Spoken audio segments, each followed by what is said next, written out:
Well, hello, friends. It's Tuesday, April 14th. This is Pam, and welcome to the reading of the Mansfield News Journal.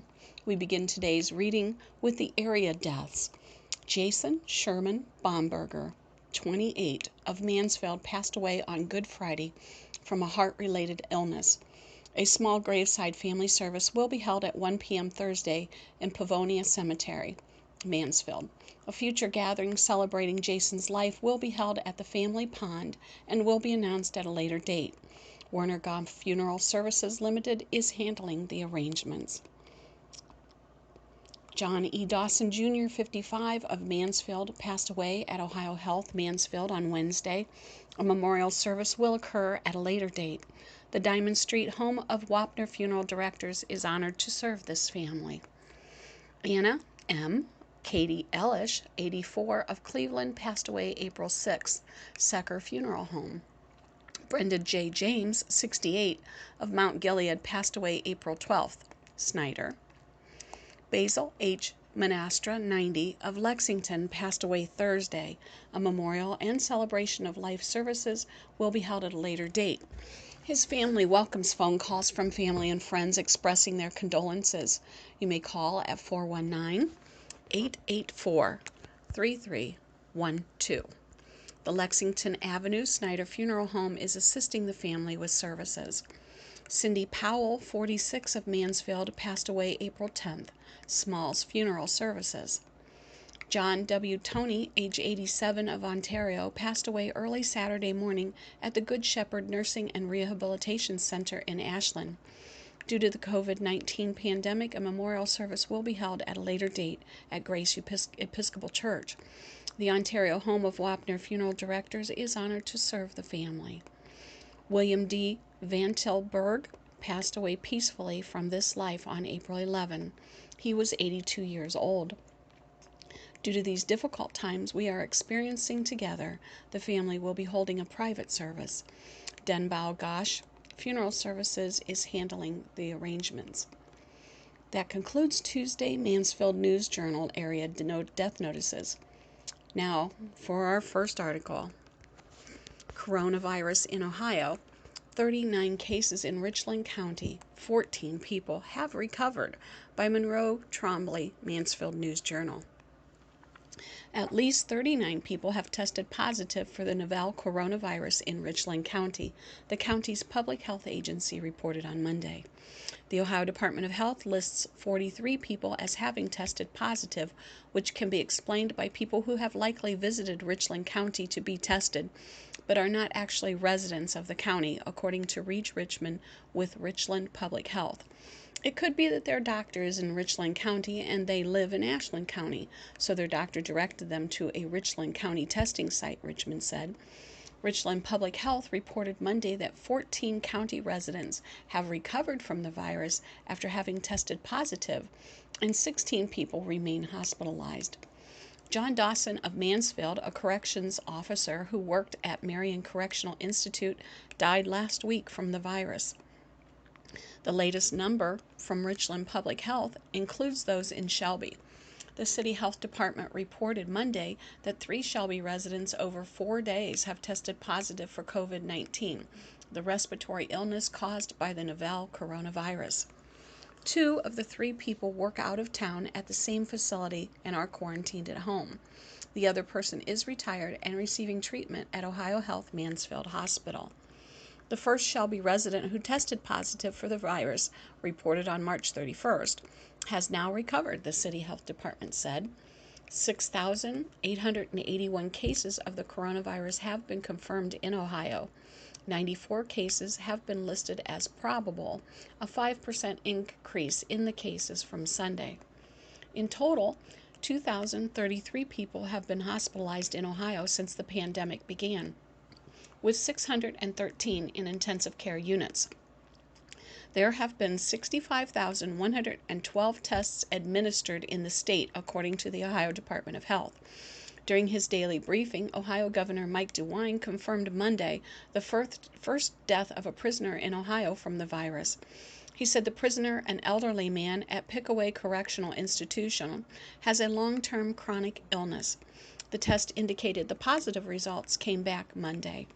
During Easter weekend, the state began testing all inmates at Marion Correctional Institution, Franklin Medical Center in Columbus, and Pickaway Correctional Institution. Joellen Smith, a spokeswoman for the Ohio Department of Rehabilitation and Correction, told the Columbus Dispatch, a sister paper to the News Journal. DeWine said the Ohio National Guard would be sent to Pickaway Correctional to provide support to medical staff out sick due to COVID-19. As of Sunday, 55 staff members and 17 inmates at Marion Correctional had tested positive for the virus, and 20 staff members and 38 inmates had tested positive at Pickaway Correctional. None of the staff or inmates at Mansfield Correctional or Richland Correctional have tested positive for COVID-19, according to the Ohio Department of Rehabilitation and Correction. That's confusing.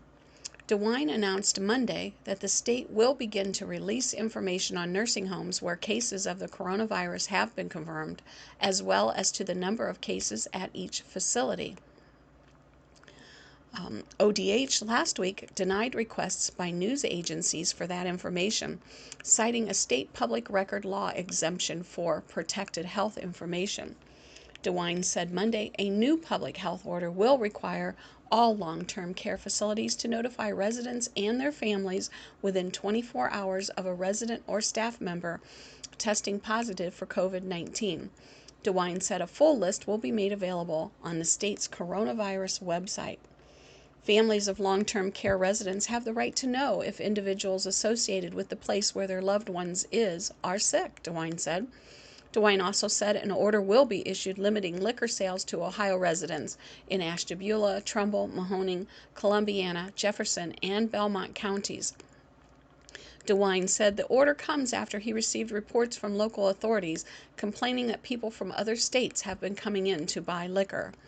Residents who have an out-of-state driver's license or ID can buy liquor if they show additional information providing they live in Ohio, such as mail received at their Ohio address.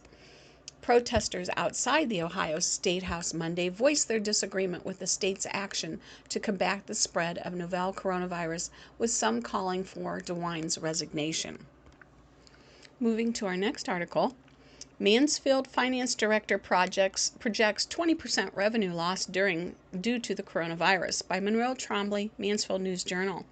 In Mansfield, City Council, after postponing an earlier remote meeting on Zoom due to technical difficulties, approved the purchase Thursday of 2 new police cruisers.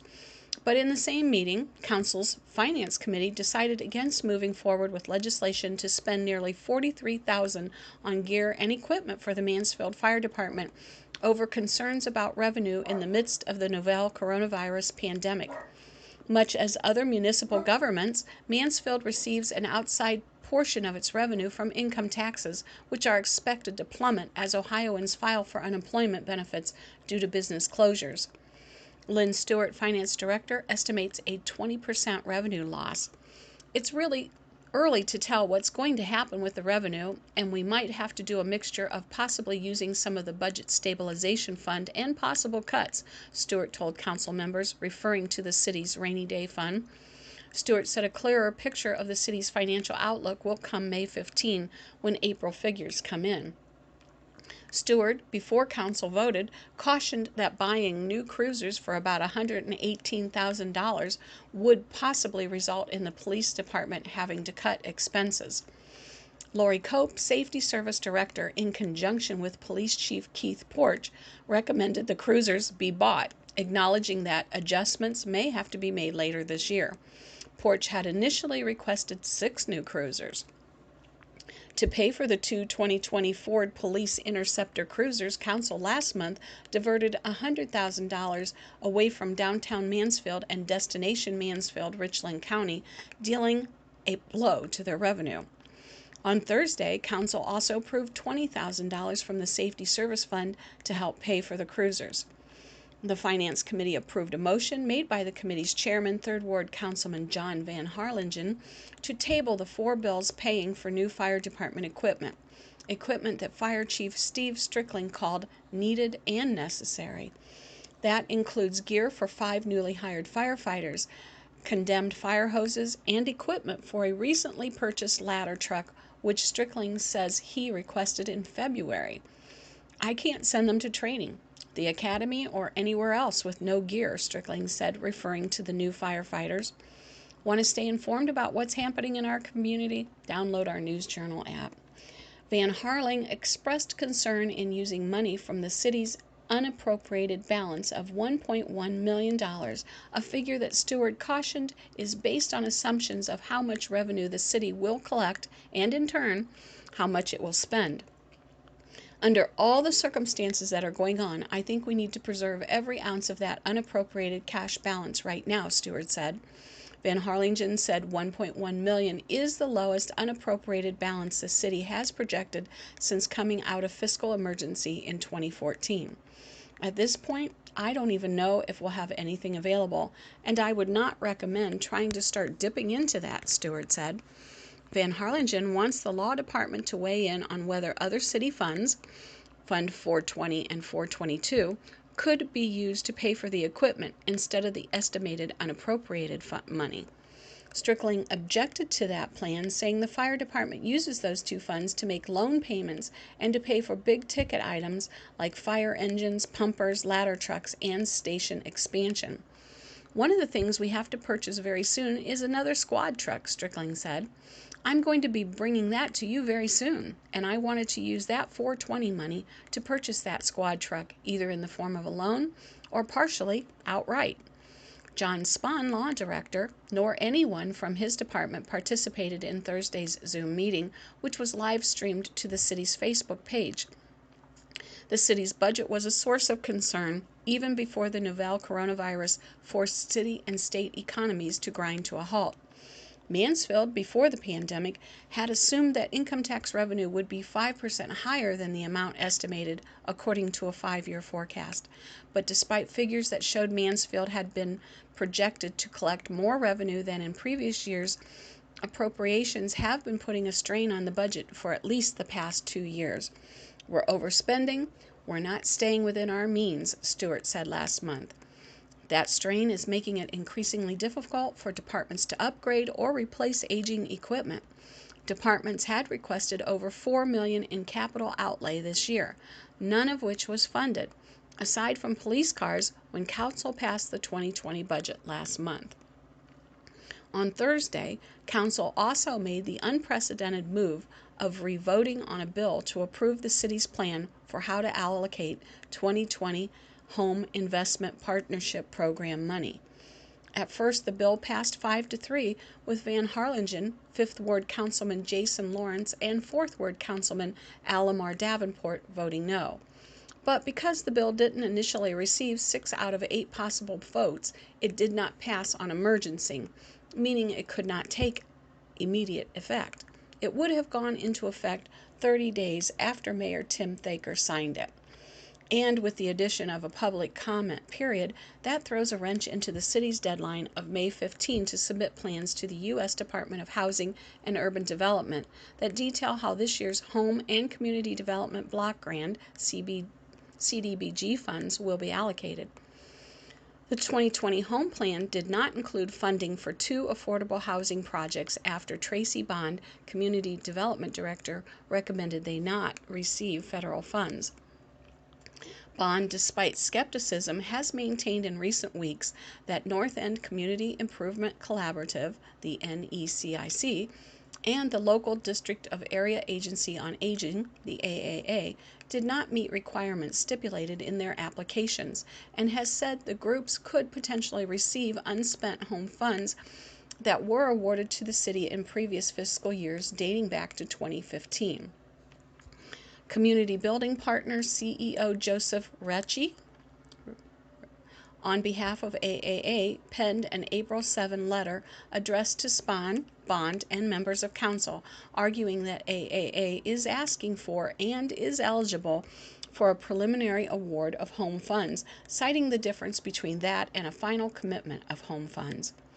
The Office of Community Development and Housing incorrectly concluded that Ritter's Run was not eligible for home support at this time, when in fact it meets the requirements for a preliminary award. Recchi wrote, referring to the name of the development.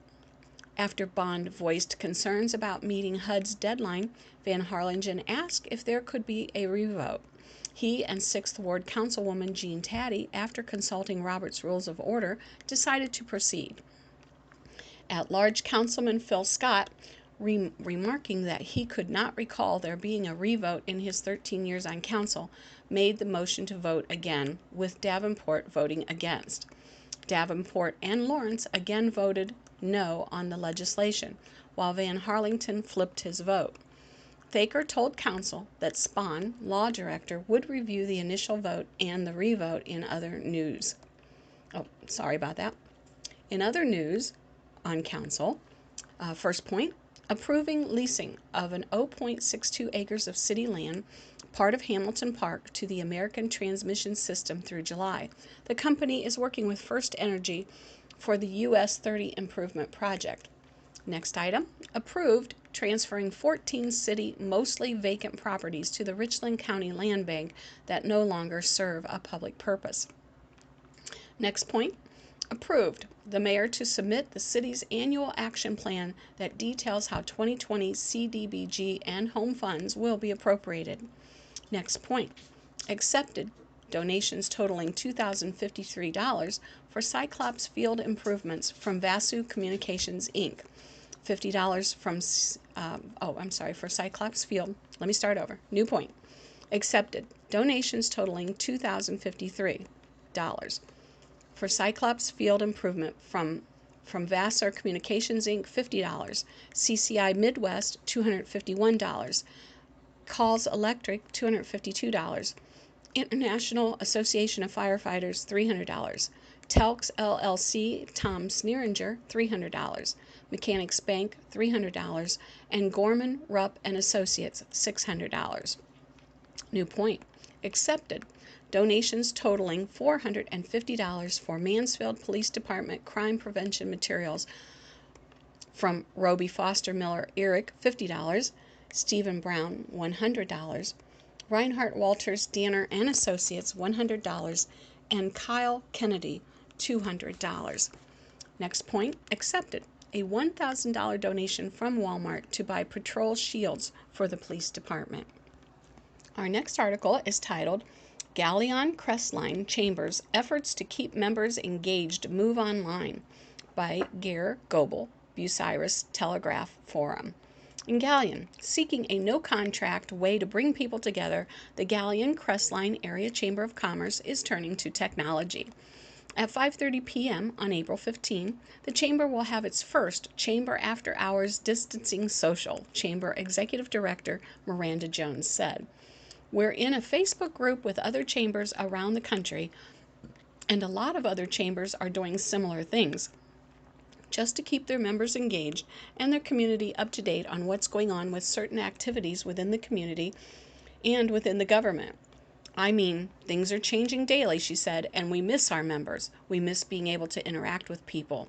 So we thought it was a great opportunity. The chamber will use the Zoom platform for the meeting. People can get on their phones if they want. It's a quick download app, or they can get it on their computer, Jones said. Basically, it's like going into a chat room. For those of us who grew up in the 2000 era, when you went into chat rooms a lot, it's kind of like a similar thing, except you get to see faces with it. Support local journalism. Sorry about that. Next, I'm going to keep going. The Chamber tried out the technology for its Chamber Chat, a monthly networking event, on April 1. About 5 people participated, Jones says. I liked it. It was nice to be able to see people and talk to people, she said. The best part about Zoom meetings is you can hold them on the spot. So let's say that I get a couple of people who have questions real quick about the SBA loans. I could quickly throw together a Zoom meeting and have them all in one place at one time, even though we can't be in a meeting physically together. We can do this and we can get our questions answered. That flexibility also means that if chamber officials hear the April 15th meeting time won't work for people, it's easy to reschedule the event, she said. So we're hoping that as people kind of are getting bored at home and just kind of seeing the same scenery, that they'll log into these and hopefully interact with us, she said. The event is just one way the chamber has been working to support the community throughout the coronavirus shutdown. We quickly kind of went into crisis mode when all of this happened, Jones says. Chamber officials reached out to 36 small businesses in Galion and Crestline, purchasing two $10 gift cards from each, though a few businesses insisted on donating them, she said. Through its Facebook page, the Chamber has been giving those cards away, 3 each day. All they have to do is like our page, like the post, and say which business they want, and we mail them their gift card, Jones says, kind of putting a little bit of money back into the businesses and giving them increased visibility and awareness, and just kind of a chance to stay positive on Facebook during this time. New article: The Crestline Boy Gets a Birthday Parade During COVID-19 Lockdown, by Zach Tuggle, Mansfield News-Journal. In Crestline, police officers in cruisers drove past 5-year-old Camden Duncan's front lawn Thursday evening, red and blue lights flashing and sirens blaring. Then they stopped to have a word with the boy. "Happy birthday, Camden." "This is the best birthday ever," the boy shouted as he excitedly darted back and forth across the yard, the parade of cars containing families and friends still proceeding by his Crestline home. Had the novel coronavirus that caused COVID-19 not spread to Ohio, the parade never would have happened. The boy's parents, Katie and Tim, had been planning a much different birthday party for their son over the past several months. "He said he wanted to go bowling," Katie explained, "so they scheduled a party at a bowling alley, then invited extended family and all of Camden's friends. Eventually the virus started affecting the life in Crestline, even parties at the bowling alleys. They shut everything down, so that wasn't an option anymore," Tim said. "Unfortunately, all of the other venues fit for a party were closed as well. Even inviting everyone to their home would go against the governor's order to limit social contact, something that Tim, an auxiliary officer for the Crestline Police Department, would never allow happen. So they brainstormed. I still wanted to make his day special and let everyone still be a part of his birthday," Katie said. "Then they got the idea for a parade. Everyone loved the idea. They made signs, strapped balloons to their vehicles, and gathered presents of all sorts to throw as they drove by. More than a dozen cars gathered for Camden's birthday party. More. Blessings of the badges held for first responders on Good Friday. Sergeant Aaron Gibson is Tim's supervisor at the police department and was glad to be a part of Camden's special day. He wished a happy birthday to the little boy who someday wants to be a police officer himself. "This is the kind of stuff we love doing," Gibson said. "We'd do this for anybody in the community." Camden eagerly opened the officer's gift in the front lawn. Inside was a giant water blaster. "Camden, what do you tell the officers?" his dad asked. "Thank you." Then he was off to collect bags of sweets that were scattered along the parade route in his front yard. The entire event was a surprise to the boy. Once everyone was gone, he was ready for the next phase of his birthday. "Hey, Dad," he said gently, "why don't we go run and open some more presents?" Our next article is titled, "She's Number One. Only Pandemic Could Ground the Nation's Top High Jumper," by John Spencer, Mansfield News-Journal. Galion. Before Marissa Gwinner ever launched herself into the air for Tiffin University, her high jump coach predicted greatness for her.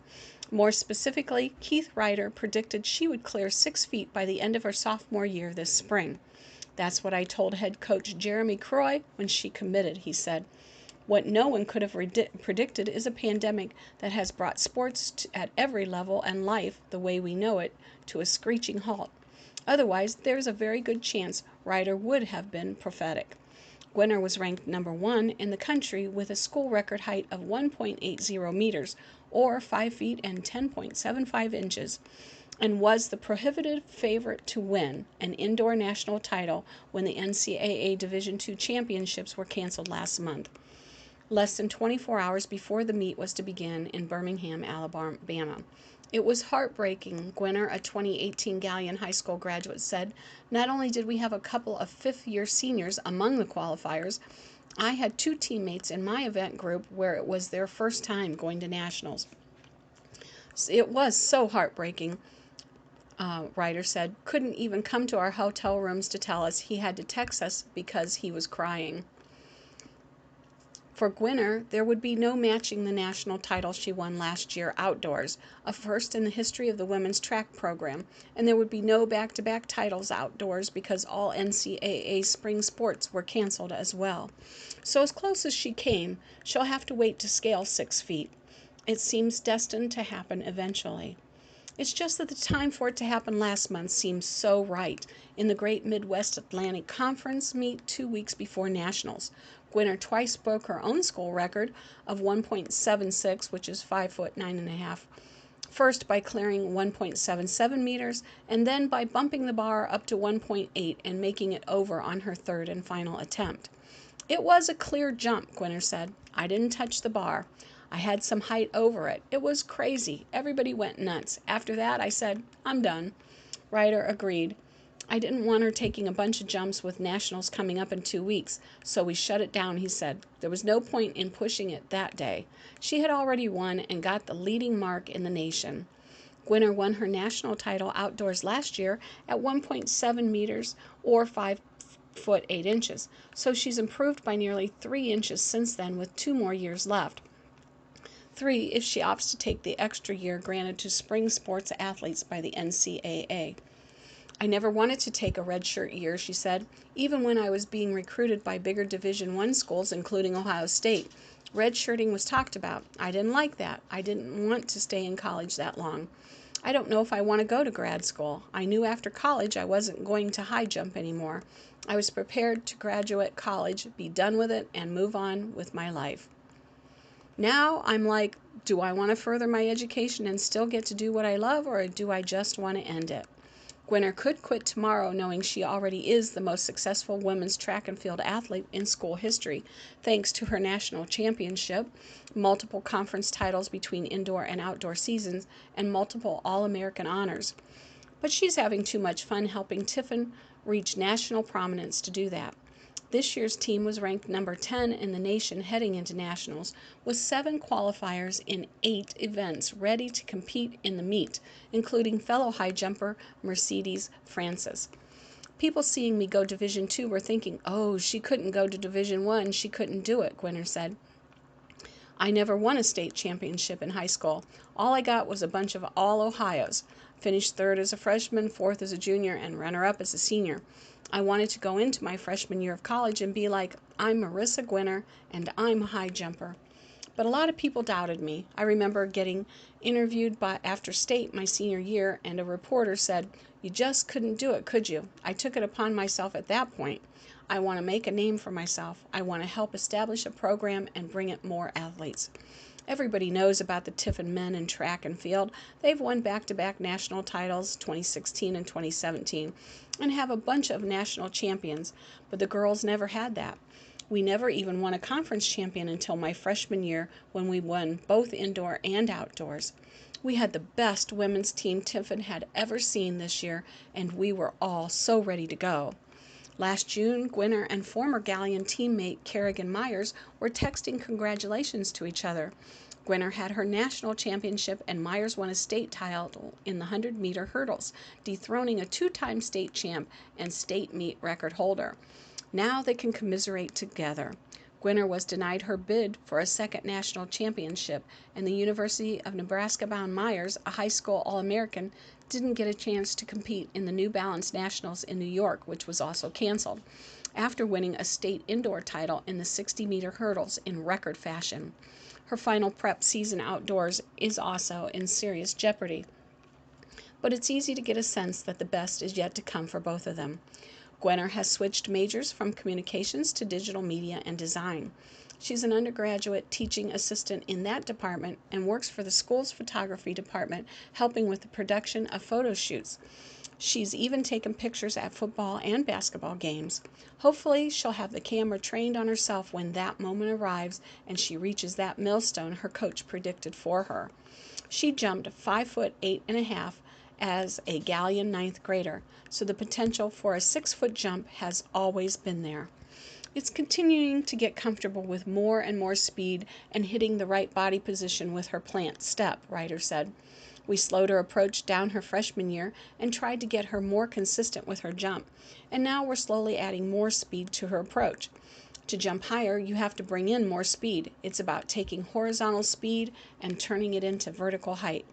There's no secret technique we use. It's all the same. It's just building her confidence in it and getting her stronger and faster in the weight room.